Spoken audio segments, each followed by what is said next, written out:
ದೀಪಾವಳಿ ಹಬ್ಬ ಅಂತ ಅಂದ್ರೆ ಪ್ರತಿಯೊಬ್ಬರ ಬಾಳಲ್ಲೂ ಕೂಡ ಬೆಳಕು ತರುವಂತ ಹಬ್ಬ ಆಗಬೇಕು. ಆದರೆ ಬಹುತೇಕರ ಜೀವನದಲ್ಲಿ ಇದು ಕತ್ತಲೆ ಆವರಿಸುವಂತ ಹಬ್ಬ ಆಗ್ಬಿಡುತ್ತೆ. ಕಾರಣ ನಾವು ಮಾಡಿಕೊಳ್ಳುವಂತ ಬೇಜವಾಬ್ದಾರಿತನ.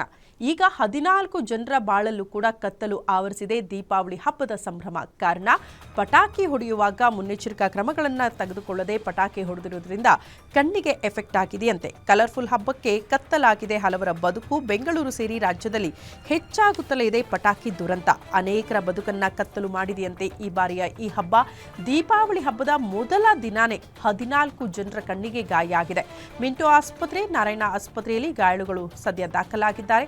ನಾರಾಯಣ ನೇತ್ರಾಲಯದಲ್ಲಿ 6 ಜನರಿಗೆ ಚಿಕಿತ್ಸೆ ನೀಡಲಾಗ್ತಾ ಇದ್ದು, ಮಿಂಟೋ ಆಸ್ಪತ್ರೆಯಲ್ಲಿ ಸದ್ಯ 8 ಜನರು ಚಿಕಿತ್ಸೆ ಪಡೆದುಕೊಳ್ಳುತ್ತಿದ್ದಾರೆ.